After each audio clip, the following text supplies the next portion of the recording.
Bonjour. Partant de l'élargissement de l'accès à l'assistance médicale à la procréation, je vous propose de m'interroger sur les révolutions en droit de la filiation. Avec cette nouvelle réforme biologique, tout bouge, nous perdons nos repères et les pères de nos enfants. Certes, évolutions sont bienvenues et la reconnaissance des droits de l'enfant va de soi. Néanmoins, faire naître des enfants et s'inquiéter ensuite de leurs droits peut sembler incohérent. Il est évident que la société et le droit doivent évoluer. De la famille du Code civil, on est passé au pluralisme des familles, mais faut-il pour autant tout accepter et accueillir toutes les revendications? Des voix se sont fait entendre pour alerter sur certains problèmes, mais ces arguments n'ont pas été suivis. Une réforme va entrer en vigueur avec ces nouveautés qui sont loin d'être des surprises, mais aussi ses incohérences et ses imperfections. Outre la disparition du lien paternel, cette réforme a été accueillie par des critiques, y compris par les spécialistes de bioéthique. Les centres de reproduction vont crouler sous les demandes et tous les couples vont pâtir de l'allongement des délais et de la pénurie de donneurs. L'élargissement de l'assistance médicale à la procréation, de l'AMP, inquiète aussi du côté des familles monoparentales.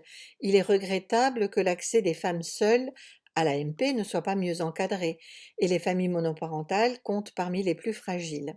De plus, des demandes sont accueillies, d'autres non, telles celles formulées post-mortem. Si toutes les femmes doivent être entendues, pourquoi pas celles qui viennent de perdre leur époux ou compagnon?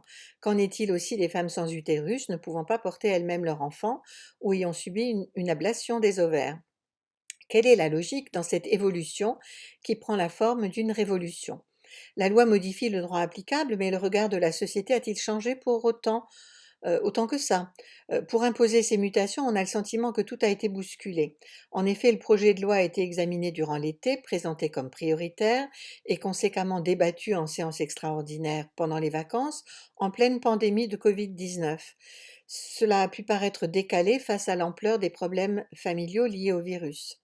Ces conséquences sont quant à loin d'être anodines, car l'architecture du droit de la PMA, la procréation médicalement assistée, perd son fondement lié au critère médical et le désir parental semble emporter sur toute autre considération. C'est le premier point que je vais traiter.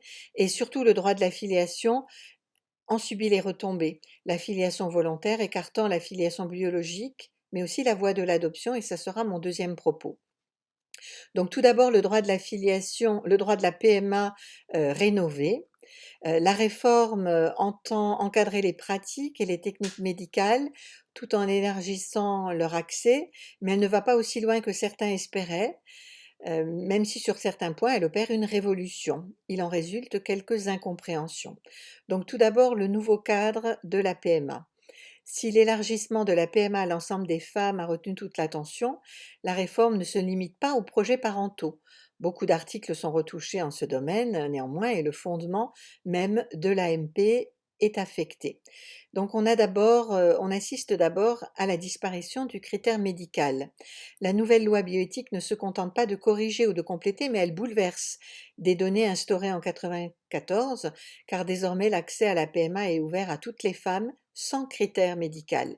Le changement est global et l'on peut se demander s'il vaudra pour tous les couples. Les motifs médicaux étant écartés, pourra-t-on recourir à la PMA pour pallier une infertilité, éviter la transmission d'une pathologie, mais aussi désormais pour tout motif de convenance personnelle? Dans l'article L 2141-2 du Code de la santé publique, on lira: l'assistance médicale à la procréation est destinée à répondre à un projet parental. Tout couple formé d'un homme et d'une femme ou de deux femmes, ou toute femme non mariée ont accès à l'assistance médicale à la procréation. On ne demande plus à la médecine de soigner, mais de répondre aux désirs des uns et des autres. Ensuite, on assiste à un assouplissement des protocoles. Le premier chapitre de la loi vise un choix éclairé en matière de procréation dans un cadre maîtrisé. Alors, il va y avoir, outre cet élargissement de l'accès à l'AMP, des changements qui concerneront l'autoconservation des gamètes, qui concerneront l'anonymat des donneurs, et cela aussi affectera les projets parentaux. La levée de l'anonymat est effectivement un des points forts de la loi. Heu, L'article L 2143 du Code de la santé publique ouvre l'accès aux données non identifiantes ainsi qu'à l'identité du tiers donneur de gamètes ou du couple ayant transféré des embryons surnuméraires. Cela permettra ainsi à la personne conçue, de cette manière, d'accéder à l'identité du tiers donneur. On va également modifier dans le code civil l'article 16-8-1. S'agissant enfin des droits des enfants, avec, cette nouvelle réforme, le législateur affiche la volonté de reconnaître et de sécuriser les droits des enfants nés grâce à l'AMP, et c'est le but, poursuivi, en ouvrant aux médecins l'accès aux informations médicales non identifiantes, et cetera. Mais on peut se demander ce qu'il est advenu de l'intérêt de l'enfant. Les sénateurs avaient tenté de limiter les dégâts en introduisant dans le code civil un article 310-A, dans le code civil, un article 310A prévoyant nul n'a de droit à l'enfant. Ce texte a été supprimé, si bien qu'aucune référence à l'intérêt de l'enfant n'est inscrite dans la loi.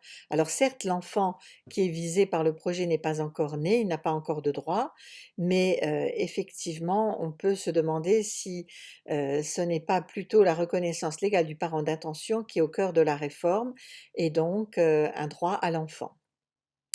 Incohérence et insuffisance de la réforme. L'idée force de la loi était de prôner la PMA pour toutes et d'élargir l'accès aux techniques reproductives. On peut dès lors se demander où est la modernité et où sont les avancées sociales et sociétales lorsque deux grands domaines, entre autres, où la réforme était attendue, restent inchangés. Alors il n'y aura pas de recours à la PMA post-mortem. C'est un thème qui revient très souvent à l'ordre du jour, mais encore une fois, ça ne passera pas. Des femmes seules peuvent devenir mères, mais pas celles qui se trouvent esseulées après la mort de leur époux ou compagnon. Ni insémination artificielle post-mortem, ni fécondation in vitro post-mortem. Donc effectivement, ces revendications n'ont pas été entendues. On a effectivement voulu éviter des perturbations en droit de la filiation et en droit des successions. Alors, on rejette la PMA post-mortem, on renonce à faire naître sciemment un orphelin, effectivement, mais on ne renonce pas à faire naître un enfant sans père. Il n'y aura pas non plus d'ouverture de la PMA aux personnes transgenres.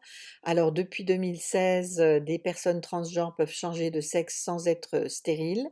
Elles peuvent dès lors avoir des enfants sans assistance médicale à la procréation, mais certaines d'entre elles souhaitaient solliciter l'aide de la science, notamment pour pouvoir procéder à l'autoconservation de leurs gamètes. Et ce débat a en particulier porté sur l'accès à la PMA pour les hommes transgenres. Il s'agissait de clarifier un point: un homme né femme et ayant conservé son appareil reproductif féminin mais changé de sexe à l'état civil, pourrait-il accoucher à l'issue d'un parcours de PMA? Ce qui aurait conduit à se demander s'il deviendrait mère ou père. Alors cette requête est rejetée. L'accès à l'AMP est uniquement élargi pour les femmes seules ou en couple. La loi ne vise pas la gestation pour les hommes ayant changé de sexe à l'état civil, même avec des gamètes auto-conservées. Donc ce couple de 2 femmes dont une transgenre ne pourra au mieux que recourir à un donneur de gamètes. Alors cette loi contestée par ses détracteurs ne satisfait pas non plus ses promoteurs, faute d'être totalement innovante et notamment d'accueillir favorablement la technique dite ROPA, réception d'ovocytes de la partenaire, laquelle aurait encore plus brouillé les pistes en matière de filiation, droit qui est déjà largement complexifié par la réforme, le droit de la filiation perturbée.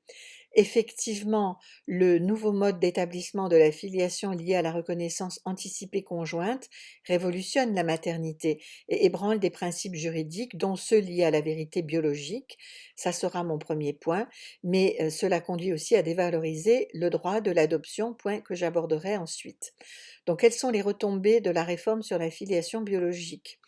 Pour permettre l'établissement de la filiation homoparentale sans afficher une réforme de la filiation, la loi bioéthique modifie considérablement les modes d'établissement extrajudiciaire, affectant aussi les modes judiciaires. En effet, accordant une grande place au désir parental, elle perturbe le lien biologique. C'est une autre conception de la famille qui se dessine, exclusivement tournée vers la maternité, mais qui perd aussi ses repères puisqu'elle se partage désormais. Donc on a des avancées liées à des reculs. Avec les innovations de la loi, le lien paternel s'efface devant la volonté de femmes désireuses à tout prix de s'épanouir dans la maternité. L'enfant aura peut-être deux parents, à savoir deux mères, mais il n'aura pas de père. D'autres fois, il aura pour mère une femme seule, accédant à l'AMP. Alors qu'il a souvent été question de supprimer des inégalités lors des travaux préparatoires, cette réforme n'aboutit-elle pas à une inégalité entre les enfants, certains ayant une branche paternelle tandis que d'autres ne pourront jamais y prétendre, sauf à reconnaître un jour le droit à avoir plus de deux parents? Les avancées visent la maternité, mais au prix de perturbations. En effet, la maternité est naturellement le fruit d'une rencontre avec un homme. Avec la loi, deux conceptions de la maternité s'opposent, avec un lien volontaire ou un lien biologique. Désormais, une femme peut devenir mère, mère non adoptive, sans avoir accouché. Quant à celle qui a accouché, il lui faudra faire une démarche préalable chez un notaire avec la co-mère. Quant à la co-mère, on notera qu'elle n'a pas forcément pris d'engagement avec sa compagne car il n'est pas exigé pour l'AMP qu'elle soit mariée. En revanche, elle va en prendre avec l'enfant qui naîtra de leur relation car les deux femmes vont devoir se rendre chez un notaire pour faire cette reconnaissance prénatale, si bien que leur maternité sera conjointe dès la naissance. Néanmoins, même mère légale, la mère d'intention restera celle qui n'a pas porté l'enfant, qui n'a pas accouché, qui n'est généralement pas la mère génétique puisqu'on a écarté la ROPA. Le processus d'attachement sera forcément différent, l'une ne connaissant pas les émotions de la grossesse et de la délivrance le jour de l'accouchement. Celle qui aura accouché aurait des raisons de revendiquer une préférence, mais pourtant ce ne sera pas le cas si leur couple vient à se séparer. Alors on passe avec cette réforme de la filiation biologique à la filiation volontaire. Plusieurs textes qui n'ont rien à voir directement avec la PMA sont modifiés. L'article 310 qui introduisait le chapitre filiation est déplacé dans l'article 6.2, dans le titre préliminaire. L'article 310-1 qui liste les manières d'établir légalement la filiation est complété par un renvoi à une nouvelle reconnaissance conjointe. Et la réforme bafoue le principe selon lequel un enfant ne peut avoir qu'une seule mère ou qu'un seul père, sauf en cas d'adoption, dans l'actuel article 320. Quant aux modifications visant la PMA, même ceux qui se félicitent de l'avancée de la loi ne sont pas pleinement satisfaits parce qu'ils se demandent pourquoi l'architecture du Code civil est chamboulée. On va effectivement créer dans le titre 7 du Code civil un chapitre 5 qui va rassembler les dispositions relatives à l'AMP. On va donc déplacer les articles 311, 19 et 20 et on va effectivement y aborder la déclaration anticipée de volonté. Donc l'article 319 devient 342-9. En cas d'assistance médicale à la procréation avec tiers donneur, aucun lien de filiation ne peut être établi entre l'auteur du don et l'enfant et aucune action en responsabilité. Donc là, on se contente de reprendre le texte antérieur. On passe de 311-20 à 342-10, où on nous dit bien les couples ou la femme non mariée qui, pour procréer, recourt à une assistance médicale nécessitant l'intervention d'un tiers, doivent préalablement donner leur consentement à un notaire, et ce notaire va les informer des conséquences de leur acte et aussi de l'anonymat. Comme par le passé, ce consentement interdit toute action aux fins d'établissement ou de contestation de la filiation, sauf si l'enfant n'est pas issu de l'AMP ou si le consentement est privé d'effet. Les cas dans lesquels le consentement est privé d'effet sont maintenus, notamment en cas de décès, ça sera l'alinéa 3. Les enfants issus de la PMA pour toutes sont privés de la possibilité d'exercer l'action en recherche de paternité contre le donneur, comme les couples de même sexe avec donneur depuis 1994. Mais pour autant, le raisonnement est différent car le donneur s'efface derrière le père pour sécuriser la filiation de l'enfant, mais la paternité de l'homme ayant programmé l'enfant peut être établie, ce qui sera exclu pour les enfants issus d'un couple de femmes. Il faut toutefois que ces femmes reconnaissent conjointement l'enfant, le notaire recueillant leur double consentement dans l'article 342 11. Néanmoins, seules celles qui auront fait des démarches médicales avec un don de sperme pourront y recourir, pas d'autres qui auraient choisi la voie naturelle de la procréation et décideraient ensuite d'écarter le géniteur avec une double maternité. Cette double maternité est l'incidence la plus marquante de la réforme. La filiation est établie à l'égard de la femme qui accouche conformément à l'article 311-25. Elle est établie à l'égard de l'autre femme par la reconnaissance conjointe, prévue au premier alinéa du présent article. Celle-ci est remise par l'une des deux femmes ou, le cas échéant, par la personne chargée de déclarer la naissance à l'officier d'état civil qui l'indique dans l'acte de naissance. Article 342-11, alinéa 2. Donc, grâce à cette avancée et à l'établissement immédiat de la double filiation, les liens maternels sont protégés. En cas de rupture, la femme qui a accouché n'est plus prioritaire, son épouse ou compagne n'étant plus écartée, y compris lors du décès de la génitrice, avant qu'une adoption accorde des droits à la mère d'intention. On pourrait espérer mettre ainsi un terme au tourisme procréatif, mais des femmes trop âgées continueront sans doute d'espérer devenir mères, voudront choisir le donneur de sperme, des femmes stériles ou des couples d'hommes voudront accéder à la GPA. Donc je pense qu'on n'aura pas pour autant terminé avec le tourisme procréatif. Alors, il est curieux de parler de reconnaissance conjointe pour ces femmes, alors que la filiation à l'égard des deux mères opère différemment, et que pour celles qui accouchent, on considère bien que la filiation résulte de la mention du nom de la mère dans l'acte de naissance, et non pas de l'acte de reconnaissance. Alors, ce point mériterait d'être clarifié, de même que la désignation des deux mères pour savoir de laquelle il est question. On pourrait aussi se demander quelle est la valeur de la reconnaissance commune si l'une des femmes décède avant ou pendant l'accouchement, et quel serait le sort des embryons congelés.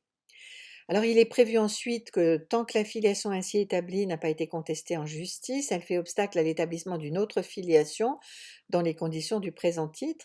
Aucune filiation paternelle ne pourra donc être envisagée, l'enfant ayant déjà deux parents. La réforme vise désormais les couples de femmes, elle complète l'ancien article 311-20. La femme qui, après avoir consenti à l'AMP, fait obstacle à la remise à l'officier d'état civil de la reconnaissance conjointe, engage sa responsabilité. Il est aussi prévu qu'en cas d'absence de remise de la reconnaissance conjointe, celle-ci peut être communiquée à l'officier d'état civil par le procureur de la République, euh, à la demande de l'enfant majeur, de son représentant légal s'il est mineur ou de toute personne ayant intérêt à agir en justice. Alors, on considérait jusque-là que la filiation anciennement légitime était indivisible, au contraire de l'ex-filiation naturelle. Dès lors, il ne pouvait pas y avoir de reconnaissance conjointe par les pères et mères hors mariage.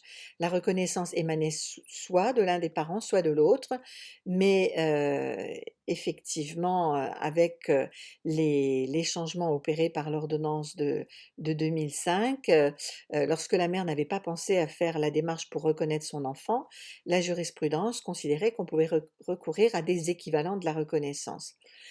Désormais, le mode d'établissement primordial de la filiation découle de la volonté, ce qui écarte la filiation biologique. Si jusqu'à présent la filiation entérinait un lien de descendance traduisant le fait qu'un enfant est né grâce aux parents qui lui a donné la vie, il faudra, désormais qu'il ait relevé qu'il est né, car l'un des parents a voulu qu'il naisse de quelqu'un d'autre, et il pourrait souffrir de ce brouillage de pistes. L'accent étant mis sur la volonté de la mère d'intention et la biologie étant écartée, on peut, en déduire que la filiation d'intention passe avant la filiation issue des liens du sang. À partir du moment où la volonté devient toute puissante, comment espérer que l'on échappe à une réforme, à venir, sur la GPA? Heu, Effectivement, avec la réforme, les 2 femmes sont mères, toutes les 2, si bien qu'il n'est plus question d'homoparentalité, mais d'homoparenté, ce qui n'était possible précédemment qu'en recourant à l'adoption de l'enfant du conjoint, elle-même accessible uniquement aux couples mariés. Un enfant peut dorénavant avoir 2 mères, ce qui était possible en cas d'adoption simple. Quelles sont les retombées de la réforme sur la filiation adoptive? Lors des travaux préparatoires, les sénateurs ont tenté de revenir à la piste de l'adoption, voie qui traduit mieux la réalité des liens entre l'enfant et les parents d'intention, mais ils n'ont pas été entendus, les couples de femmes ne voulant pas recourir à l'adoption. Ce faisant, le lien de filiation adoptive est dévalorisé, alors qu'il traduisait bien la réalité, acceptant qu'il y ait deux mères et laissant place à un lien de paternité. Donc effectivement, cette réforme procède au rejet de l'adoption. Les familles homoparentales ne souhaitent pas créer des liens de filiation en passant par l'adoption pour différentes raisons. Pour l'essentiel, le parent adoptif se sent inférieur à l'autre. On peut le comprendre, mais le projet parental est bien porté par quelqu'un qui ne procrée pas l'enfant, mais qui a la volonté de devenir parent, comme dans l'adoption. Or, les liens adoptifs sont vertueux, traduisant une filiation affective bien que fictive, les liens du cœur remplaçant les liens du sang. Alors il est vrai que l'établissement de cette filiation passe par une procédure judiciaire, que parfois les délais sont dérangeants pour les familles. Surtout le droit de l'adoption est mal adapté aux configurations familiales, car si l'adoption plénière ou simple de l'enfant du conjoint est envisageable, ce n'est pas le cas pour l'enfant du concubin. Or les couples de personnes de même sexe n'ont pas toujours en projet de se marier. Alors ces arguments ont été avancés à juste titre pour que la reconnaissance conjointe anticipée remplace l'adoption par la mère qui ne porte pas l'enfant. De même pour les couples mariés, la voie de l'adoption pouvait paraître insatisfaisante car en cas de conflit conjugal avant le jugement d'adoption, le parent biologique pouvait librement mettre obstacle à l'adoption de son enfant par son conjoint. Il pouvait également revenir sur cette autorisation dans les 2 mois de sa signature ou tout simplement refuser de se marier. Le parent d'intention se trouvait alors dépourvu de tout droit et il risquait de voir couper ses relations avec l'enfant. Ces points auraient pu être corrigés. Plutôt que d'élargir l'AMP, on aurait pu simplifier les adoptions intrafamiliales et admettre tant l'adoption de l'enfant du conjoint que du compagnon, mais le législateur a préféré renoncer à la piste de l'adoption. Alors, l'un des principaux reproches qui étaient faits à l'adoption, et c'est la raison pour laquelle le projet a eu tant de soutien, c'est que l'établissement de la filiation est décalé dans le temps. Lors de l'accouchement, la gestatrice devient mère dès la rédaction de l'acte de naissance, si son nom y est mentionné. La mère d'intention doit quant à elle attendre le prononcé du jugement d'adoption. Cet inconvénient aurait pu être contourné en envisageant une adoption prénatale. À partir du moment où une épouse ou compagne projette de mettre au monde un enfant grâce à un tiers, on aurait pu autoriser une adoption antérieurement à la naissance, pour que dès l'accouchement l'enfant ait deux mères. L'adoption traduirait la vérité et le désir de devenir mère sans avoir procréé, alors que la reconnaissance contredit la vérité. Une femme reconnaît un enfant pour sien malgré l'absence de tout lien génétique. L'adoption prénatale et la reconnaissance prénatale ont un point commun, prendre effet dès la naissance. Un tel montage aurait permis aux deux femmes de voir leur maternité reconnue simultanément, sans bouleverser à la fois l'AMP et le droit de la filiation. Admettre qu'un enfant a deux mères sans que l'une ait recouru à l'adoption ne restera pas sans suite. Cette loi révolutionne le droit de la filiation en supprimant tout lien avec la vraisemblance biologique. Quelle sera la place de la vérité biologique désormais? Avec cette nouvelle loi, avec cette nouvelle réforme bioéthique, ce n'est pas seulement l'AMP qui évolue, mais tout le droit de la famille. Au gré des mutations sociétales, on est passé de la famille aux familles, de la filiation aux filiations, et à présent de la maternité aux maternités. L'équivalent n'est pas prévu pour le père, car non seulement il n'est pas question de passer d'un père à une pluralité de pères, mais surtout on passe d'un père à zéro père, signant une perte de repère. D'aucuns prétendent que cela réduit le décalage entre les évolutions sociétales et les réponses du droit, mais c'est un leurre, car de nouvelles revendications naîtront pour toujours plus de liberté. On n'échappera pas aux demandes de convenance personnelle, ni sans doute à l'élargissement vers la GPA, car personne n'accepte d'être brimé dans ses choix et dans sa liberté de recourir à une AMP. Que dire aussi des autres parents d'intention, que sont les beaux-parents? Ils sont totalement oubliés, il faudra à tout le moins leur accorder une prochaine réforme. Je vous remercie.